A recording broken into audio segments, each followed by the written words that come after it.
Keralam mini പാകിസ്ഥാനാണ്. Rahul ഗാന്ധിയും പ്രിയങ്കയും ഇവിടെ നിന്ന് വിജയിച്ചത് ഭീകരരുടെ വോട്ട് വാങ്ങിയാണ്.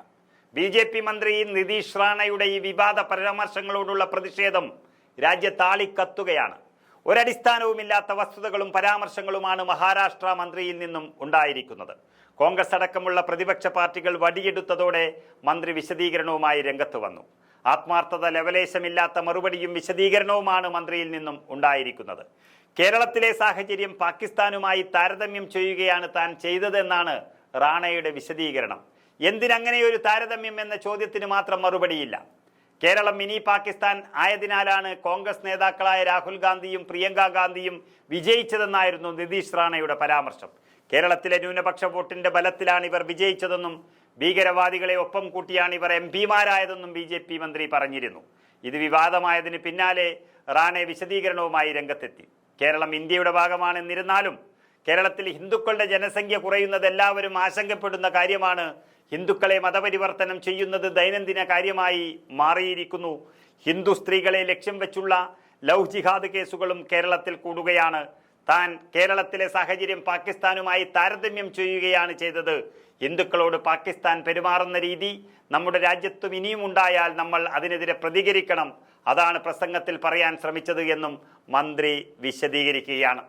അതുകൊണ്ട് നിർത്താത്ത മന്ത്രി മറ്റു ചില കാര്യങ്ങളും പറയുന്നു. താൻ വസ്തുതകൾ മാത്രമാണ് പറഞ്ഞതെന്നും 12,000 ഹിന്ദു സ്ത്രീകളെ ഇസ്ലാം ക്രിസ്ത്യൻ മതങ്ങളിലേക്ക് പരിവർത്തനം ചെയ്യുന്നത് തടഞ്ഞ് അവരെ സഹായിച്ച ഒരാൾ തന്നോടൊപ്പം ഉണ്ടായിരുന്നു. രാഹുൽ ഗാന്ധിയുടെയും പ്രിയങ്ക ഗാന്ധിയെയും കുറിച്ച് പറഞ്ഞത് വയനാട് മണ്ഡലത്തിലെ ആരോടെങ്കിലും ചോദിക്കൂ, അവർ രണ്ടുപേരെയും പിന്തുണച്ചത് ആരാണെന്ന് മണ്ഡലത്തിലുള്ളവരോട് ചോദിച്ചാൽ മനസ്സിലാകുമെന്നും റാണ വ്യക്തമാക്കുന്നു. പൂനെയിലെ പുരന്തറിൽ ശിവപ്രതാപ് ദിനത്തോടനുബന്ധിച്ച് നടന്ന ചടങ്ങിൽ സംസാരിക്കുന്നതിനിടെയാണ് മുൻ മഹാരാഷ്ട്ര മുഖ്യമന്ത്രി നാരായൺ റാണയുടെ മകൻ കൂടിയായ നിതീഷ് റാണ കേരളത്തിനെതിരെ വിദ്വേഷ പരാമർശം നടത്തിയത്. നിരന്തരം വിദ്വേഷ പ്രസംഗങ്ങൾ നടത്തുന്നതിന് കുപ്രസിദ്ധനാണ് ഈ റാണെ. അദ്ദേഹം പരിപാടിയിൽ പങ്കെടുക്കുന്നുണ്ടെങ്കിൽ പ്രകോപനപരമായ പ്രസ്താവന പാടില്ല എന്ന് പോലീസ് മുൻകൂട്ടി തന്നെ പറയുമായിരുന്നു. എന്നാൽ ഇതെല്ലാം അവഗണിച്ചുകൊണ്ടാണ് കേരളത്തിനെതിരെ റാണെ വിദ്വേഷ പരാമർശം നടത്തിയത്.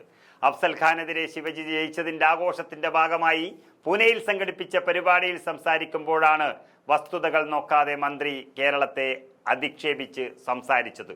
അതിന്റെ വീഡിയോ ഒന്ന് കാണാം. मिनी पाकिस्तानच आहे केरळ, म्हणूनच तो राहुल गांधी तिथे निवडून आता त्याची बहीण निवडून येते ना, सगळे अतिरेकीच त्याला मतदान करतात. खरंच आहे, विचारा. ते काय अतिरेकींना धरूनच हे लोक खासदार झालेले आहेत. म्हणून आपल्याला सांगतो